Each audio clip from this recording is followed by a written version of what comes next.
Yun, no? Meron naman tayong customer. Takot si kuya, umilaw daw pitaka, oh. Tingnan na natin kung ano yan, ba't siya umilaw. Tingnan muna natin. Mga idol, walaan natin. Hyundai. Tingnan natin kung anong sakit lalabas. Manual section natin kasi Hyundai 2019.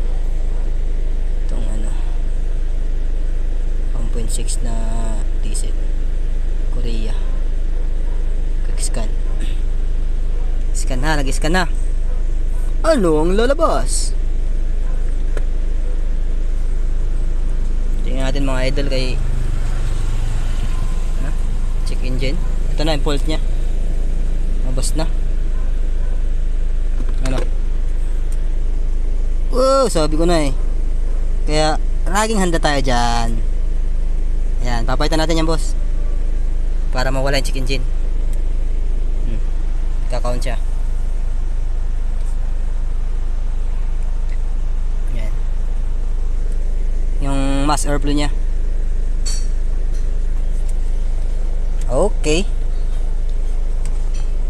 Tayo wala natin matapos. Yun lang ba kung ilan pa yung fault. Pero isa lang yan. Yan lang. Dalawa lagi lang yung fault nito pag nag-check engine. It's either fuel filter and then yun, mass airflow. Pero linis lang. Nakukuha naman yan sa linis lang. Pero ngayon papaitan ko na.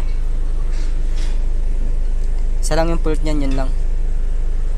Mga idol. Ayan. Nagka-count pa. Nire-red pa.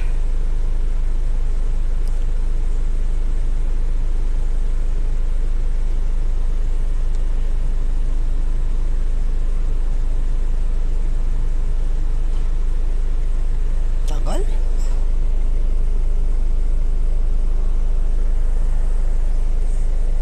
Maraming scanner lang namin, idol, kaya matagal lang.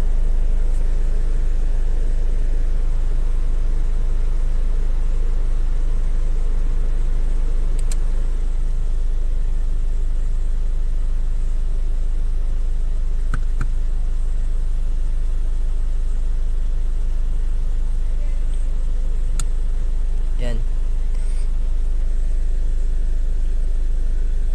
Tugay man ay.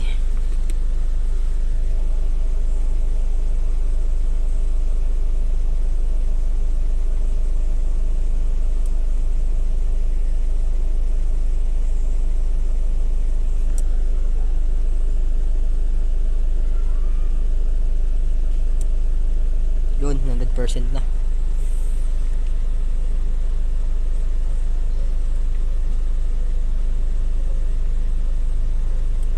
Patayin muna natin yung engine, mga idol, kasi papalitan natin.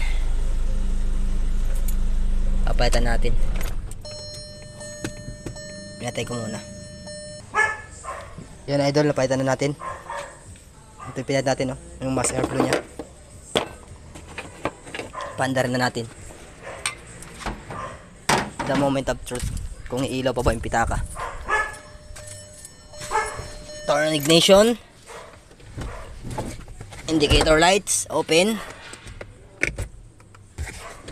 And then start. Yun.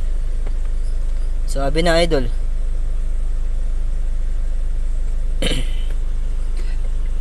Diba? Good.